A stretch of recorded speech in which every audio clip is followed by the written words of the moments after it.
homogêneo e você, é como se entre cada camada você fosse aplicando aquela lei de Snell, que eu já acabo de falar, mas que todo mundo conhece, desde o ensino médio. E aí, o que sai lá do alto do coqueiro, o raio que sai lá, desvia e vai para o olho do cara. O olho do cara está aqui, ele pega a tangente dessa direção e prolonga. Para ele, o alto do coqueiro veio dessa direção. Então ele acha que está dentro um reflexo. E aí ele acha que tem água para ter esse reflexo. Isso aqui é a miragem. Mas em meios homogêneos, a luz andava em linha reta. Andar em linha reta sugere, bom, que andando em linha reta, o que o pessoal percebia que andava em linha reta? Isso estava ligado com, por exemplo, a existência de sombras, né?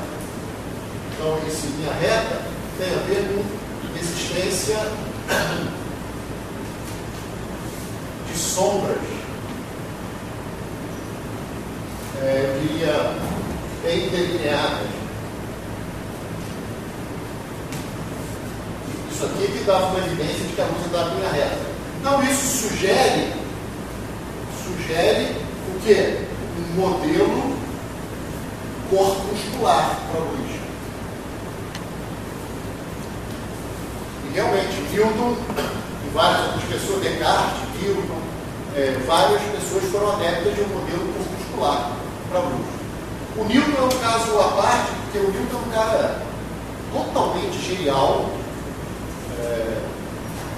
e ele também, embora ele tenha um modelo corpuscular para a luz, ele também foi o primeiro a associar, ele associou, não foi o primeiro, ele associou comprimentos de onda para cada cor. E foi Newton que pegou a luz branca e fez a decomposição espectral da luz branca em várias cores, cada cor associada a um certo comprimento de onda.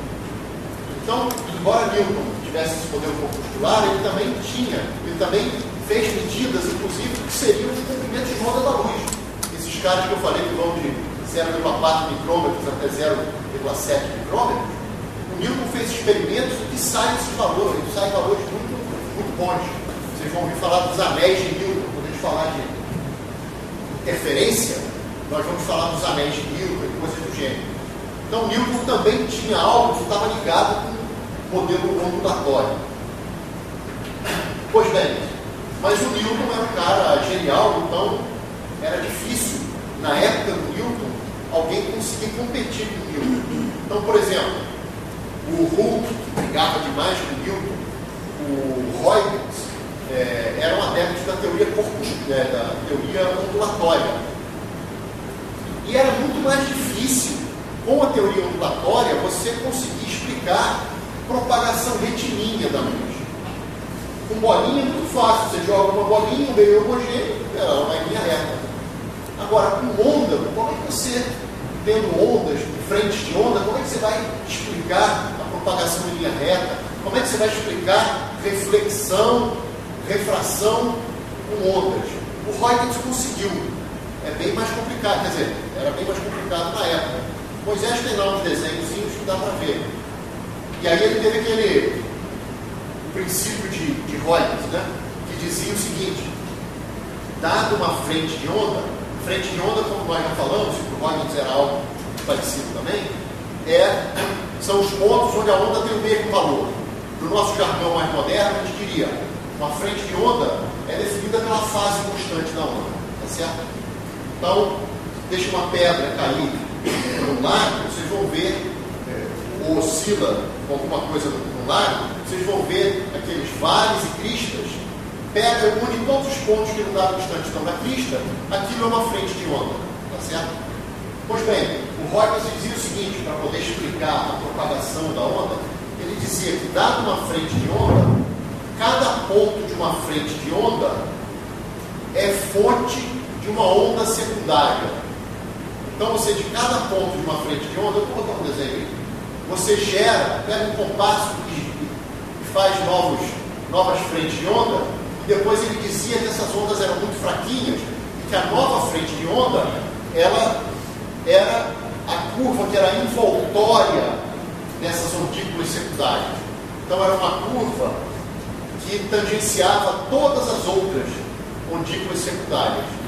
Com isso, o Huygens conseguiu explicar propagação em linha reta, conseguiu explicar lei da reflexão, inclusive lei da refração também. Então, o Huygens, ele tem um livro, eu queria ter trazido, eu tenho esse livro do Huygens. O Tratado de Luz do Huygens é maravilhoso, realmente é maravilhoso. E esses desenhos estão todos lá. Mas, ainda assim, a teoria corpuscular dominou por mais de um século. A gente pode até exagerar um pouco, dizendo que foi quase um século e meio. E ela só foi, eu diria que, um tiro de misericórdia na teoria corpuscular da luz, foi quando mediram pela primeira vez a velocidade da luz dentro d'água. Porque a explicação corpuscular para a lei da refração, todo mundo lembra aí que se um raio vier um certo ângulo com a normal e entrar na água, ele se aproxima da normal. Da água para o ar, ele se afasta da normal. Newton conseguia explicar isso por teoria corpuscular desde que a velocidade na água fosse da luz na água fosse superior à da luz no ar. Isso para Newton. Só que ninguém tinha medido isso. Isso só foi medido por volta de 1850 ou 1851. Newton já havia morrido. E esse, a gente pode dizer que foi o tiro de misericórdia. Eu digo tiro de misericórdia porque a teoria já estava moribunda. Por quê? Porque no iníciozinho do século XIX, 1803, 1804, começaram a fazer experimentos. Um cara chamado Young, que foi um cara incrível, vou voltar a falar desse cara. Esse cara era assim, nossa, o cara ajudou a decifrar hieroglifos na pedra da Roseta, o cara tem teoria, acho que ele era médico, até ele é um cara sensacional. Ele fez uns experimentos com fenda dupla, em que ele verificou pela primeira vez, assim, de uma maneira mais sistemática, franjas claras e escuras da luz. E isso só dá para ser explicado com teoria ondulatória. Isso foi iníciozinho de 1800. Só que não bastou esse experimento para derrubar totalmente a teoria corpuscular da luz.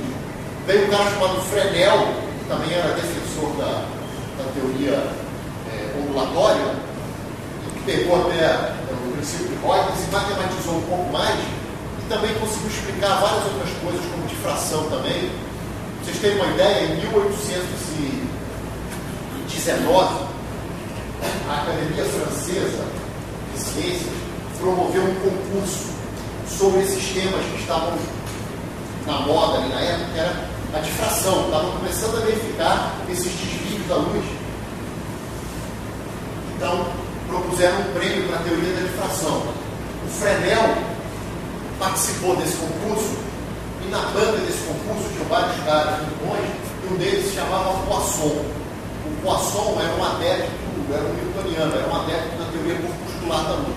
E era um cara, assim, matemático de mão cheia. Quando ele pegou a dissertação do Fresnel, ele rapidamente percebeu que a teoria de Fresnel previa uma coisa muito estranha. Vou exagerar no tamanho aqui. Pega um disco opaco e no eixo do disco joga luz. E se você jogar luz por aqui, na cabeça de uma pessoa que acredita na teoria corpuscular, tem que ter sombra aqui. Mas a teoria do Fresnel previa que atrás do disco, a uma certa distância, você tinha uma mancha brilhante. Isso quem percebeu foi o Poisson, olhando a dissertação do Fresnel. E ele achou um absurdo isso. Falou, como é que pode? Atrás do disco opaco vai ter luz? E aí o Fresnel, junto com outro cara chamado Arago, fizeram um experimento e verificaram que havia essa mancha brilhante atrás de um disco opaco, que é justamente o efeito de difração, de desvio. E essa mancha brilhante acabou ficando conhecida com o nome de mancha brilhante de Poisson, que foi Poisson. Enfim, e aí acho que o prêmio foi dado realmente ao Fresnel. Então vocês podiam falar, caramba, então aí a teoria corpuscular já estava mal das pernas, claro que já estava mal das pernas. Mas eu diria que o tiro de misericórdia foi um pouquinho mais tarde, quando realmente mediram a velocidade da luz na água. E ela saiu enorme da velocidade da luz no ar. E isso era o contrário do que Newton não previa para poder explicar. Okay? Bom, tudo isso que eu estou falando, de uma forma ou de outra, está no Moisés. Okay? Bom, então aqui eu queria assim, primeiro falar de onda ou partícula. Eu vou botar alguns nomes no quadro. Então, isso sugere modelo corpuscular. Havia também o modelo ondulatório. Vou botar alguns nomes aqui. Só que era mais difícil você entender essas coisas com o modelo ondulatório. Havia também o modelo ondulatório para a luz. Então, aqui nomes como Hooke, Huygens. Aqui, vamos colocar, então, já que eu falei modelo corpuscular, deixar só o nome do Newton, embora Newton também tivesse algo ligado a comprimentos de onda. O Hooke é outro cara sensacional. Só sobre o Hooke daria para fazer várias palestras. Era um cara. A profissão do Hooke era o seguinte: o Hooke da lei de Hooke, vocês sabem, bola, coisas que vocês estudaram em física 2. A profissão desse cara era semanalmente fazer experimentos lá para a Academia de Ciências e Empresas, Londres, repetir experimentos recentes sobre coisas que estavam sendo descobertas ou fazer experimentos novos, de coisas novas também. Imagine se essa fosse a nossa incumbência. Toda semana você tinha que chegar aqui e apresentar 2 ou 3 experimentos recentes que alguém disse que fez, aí o cara reproduzia, ou ideias novas suas. E o cara fez isso por 40 anos. O Hooke fez isso por 40 anos. Ele é um cara incrível, cara, incrível. Ele tem um livro chamado Micrografia, que é um cara incrível. Ele olhava insetos, acho que ele foi o cara que pensou na célula pela primeira vez.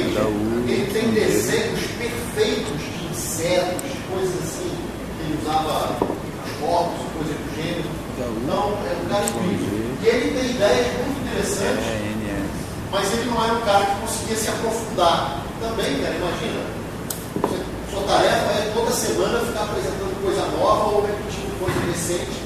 Não dá para você se aprofundar muito. Então ele não se aprofundava muito, mas ele era um cara incrível. Tem cartas trocadas entre ele e o Newton, muitas farpas. Mas o Newton esperou o Hooke falecer para publicar o livro de ótica do Newton, que é uma preciosidade, que saiu em 1703 ou 1704. O do Huygens é de 1600 os resultados são de 1673, mas a publicação acho que é de 1690. É uma obra-prima também, o que o Huygens diz sobre o Luz.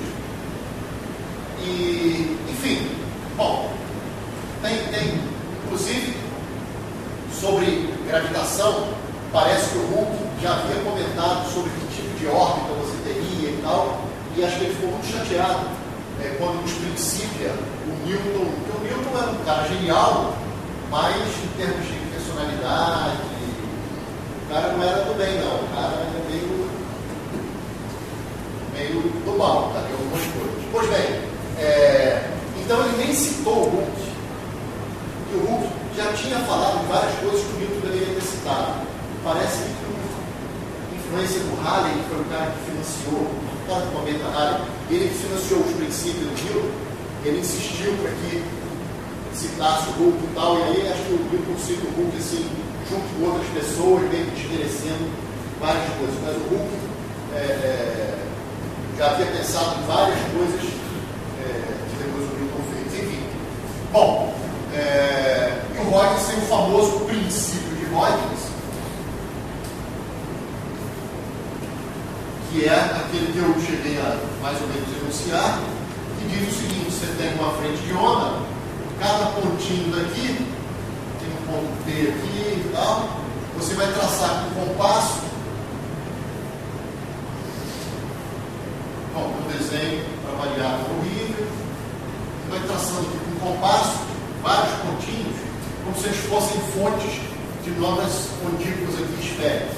E aí, o que o Huygens diz é que a nova frente de onda no tempo posterior é aquela que tangencia todas essas ondículas, que aí ela fica reforçada. Uma ondícula sozinha é muito pouco, mas então você tinha que ter várias delas. Então, está mal feito aqui no desenho, mas enfim, isso aqui é a frente de onda no tempo posterior.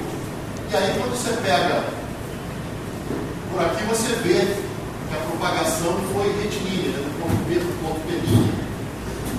Isso aqui seria, por exemplo, se você solta uma pedra no lago, o Huygens explicaria dessa maneira. Agora, o Huygens foi mais longe. Ele consegue explicar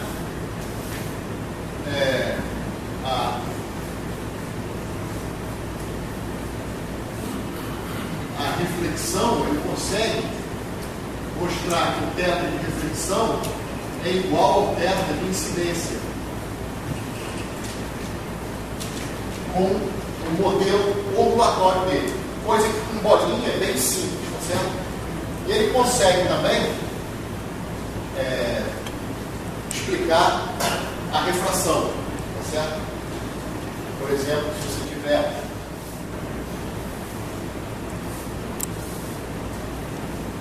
aqui, ó, deixa eu ver, a frequência é a mesma, a velocidade é menor, o lambda é menor, tá bom. Então, você consegue explicar isso aqui, ó. Vem aqui, uma certa direção, vou mudar, acho que é direção. E aqui você tem uma outra direção. É a parte que se reflete aqui e a parte que se refrata. Isso aqui seria meio 1, isso aqui seria meio 2. Por exemplo, ar-água. O desenho que eu fiz é para um sistema tipo ar-água.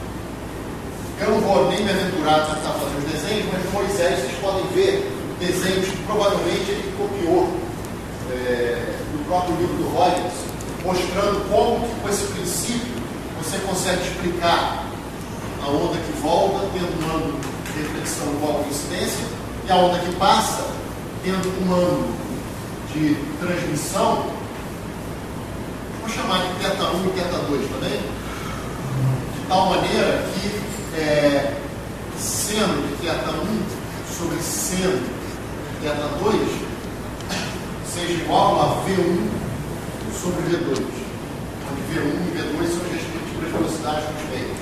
Ou, se vocês quiserem, como N é C sobre V, vocês devem estar mais acostumados a escreverem a situação assim. Okay? Bom, isso que está aqui, o Huygens consegue explicar, e o Newton também. Só que o Newton, para explicar isso, ele simplesmente vai dizer, olha, é como se fosse uma bolinha batendo aqui, que tem a sua componente paralela à interface dos meios, aqui meio 1, meio 2, conservada. E nesse caso, a componente perpendicular ela é invertida. Expressando perdas é o que aconteceria com uma bolinha que batesse com uma parede. No outro caso, o Newton vai dizer o seguinte: a componente horizontal, quando muda de meio, ela permanece a mesma. Só que, para você se aproximar da normal, a outra componente tem que ter ficado maior. Certo? Então, a velocidade na água ficaria maior. Por isso que o Newton explicava dessa forma. E ele tinha lá uma explicação de por que ao passar do ar para a água, por atrações e tal, a velocidade deveria ficar maior. Então, ele tinha um modelo corpuscular que também explicava isso daqui, desde que a velocidade na água fosse maior do que a velocidade no ar. Coisa que depois eu comentei que se verificou que era o contrário, tá certo? Então, aquele modelo corpuscular ficou errado. Bom, quero falar só mais um pouquinho de ótica geométrica para dizer o seguinte: na verdade, a ótica geométrica ela é um limite da ótica física. Ótica física é sinônimo de ótica ondulatória, tá legal?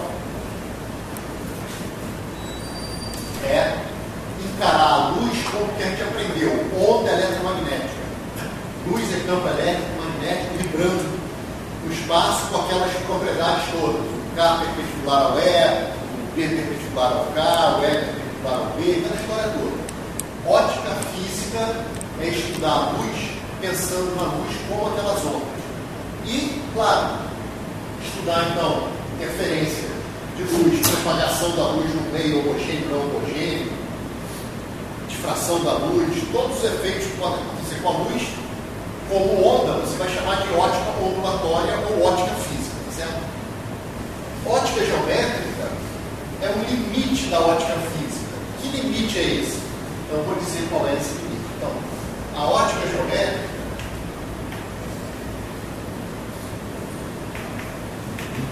é um limite da ótica física. Da ótica, eu vou chamar de ótica ondulatória. Você já deve desconfiar qual é esse limite. No início da aula eu disse que os efeitos de desvio eram efeitos proporcionais a quem? Quem é que controlava se desvia muito ou pouco? Isso vale para qualquer tipo de onda, onda sonora, onda do mar. Imagine ondas entrando numa marina, onde tem vários barcos, e na entrada tem alguma coisa, tem algumas pedras fazendo algum obstáculo, deixando um orifício para a onda passar. Você tem distâncias típicas do seu meio e você tem distância típica da onda, que é o lambda. O lambda da onda praticamente, né? A razão desse lambda com esse B, com essa distância típica, é que vai me dizer se desvia muito ou pouco.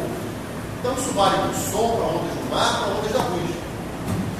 E vocês viram que o lambda sobre D era muito pequenininho para a luz, certo? Micrômetro sobre milímetro. Caramba, 10 por 3. Então, vocês já estão vendo o seguinte: quando esse lambda começar a ficar mais da ordem do D, D é uma distância típica, obstáculos e orifícios, você começa a ter o quê? Desvios. Os desvios são tanto maiores quanto maior for essa razão aqui. Aliás, isso vai cair na prova, mas a gente vai voltar a falar disso quando der difração. Mas vai ter uma pergunta dessa de falso verdadeiro, em que o cara só tem que saber o seguinte: quanto maior essa razão, maior o desvio. Quanto menor essa razão, menor o desvio.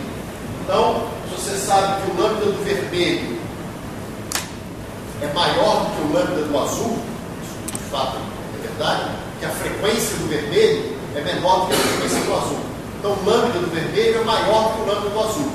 Portanto, qual é a luz que sofre mais desvio ao passar pelo mesmo objeto? A vermelha ou a azul? A vermelha. Certo? Então, a vermelha sofre mais difração. Seja por um orifíciozinho, seja por uma esferinha, que é um obstáculo. Por exemplo, vocês já, botando um pouco a carroça na frente dos bois, mas vocês já olharam para a Lua alguma vez e viram uma auréola colorida em volta da Lua? Alguém já viu isso? Não. Quem já viu isso? Ninguém nunca viu? Você lembra qual era a cor que estava mais para fora? Eu sei que já repeti muito. Pois bem, se vocês olharem para a Lua, vocês vão ver, às vezes, dependendo das condições atmosféricas, uma auréola luminosa em volta dela. Essa auréola luminosa, vocês estão aí na Terra, a Lua está aqui, e perto da Terra você tem a atmosfera.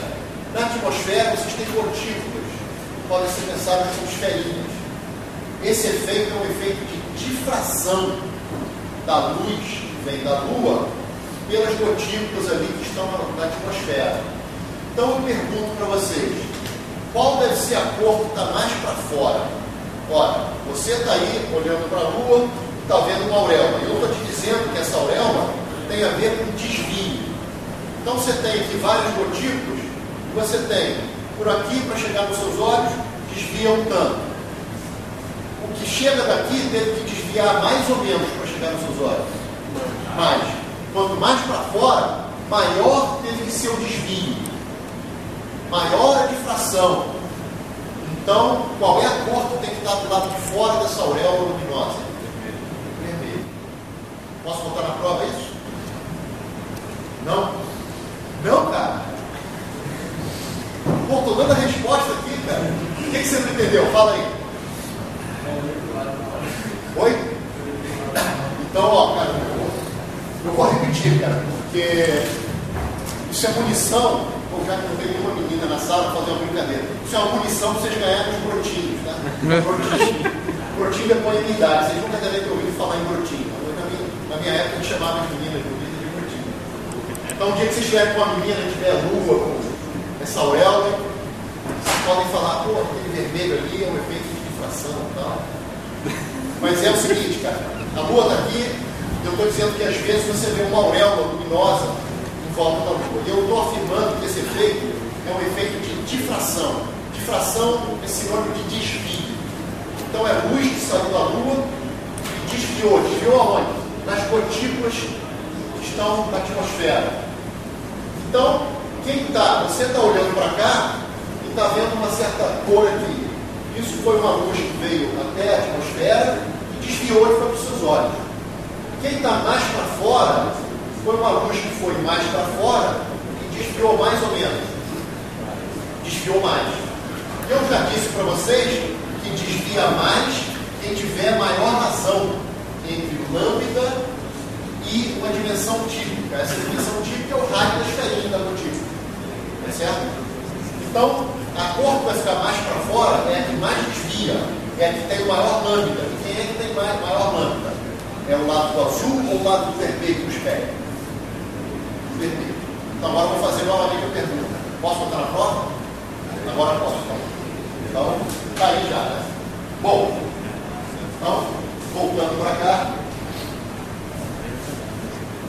Aliás, tem outros efeitos interessantes, cara, sobre difração.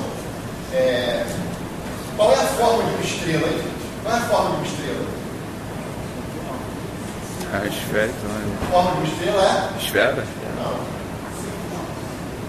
Pô, cara, a forma de uma estrela, assim, para mim é assim, a estrela para mim é assim. Não é não? A gente olha, não vê isso, cara? A gente sabe que ela é esférica, né? Isso aqui é um efeito de difração do olho. Depois a gente vai entender muito melhor. Tá? Bom, então é isso aí, cara. Mais munição para sábado à noite jogar aquela globo no cantinho. Né? Bom, então vamos lá. Então olha só, ótica geométrica é o limite da ótica ondulatória. Qual é esse limite? Vou botar aqui a ótica ondulatória. Você tem esse cara daqui indo para zero. Isso aqui vira a ótica geométrica. Esse limite seria a ótica geométrica perfeita. É claro que isso aqui não é zero para a luz, por exemplo, mas é muito pequenininho. Se é muito pequenininho, a descrição via ótica geométrica é muito boa. Tá certo? Agora eu pergunto, faria sentido, ou melhor, seria uma boa ideia fazer uma espécie de acústica geométrica no cotidiano? A ótica geométrica funciona muito bem. A gente já sabe, depois desse papo de hoje, que existe interferência, que tem difração, que a luz desvia, mas a gente também sabe que desvia pouquinho. Agora, o som desvia muito. Eu falei por quê? Pelo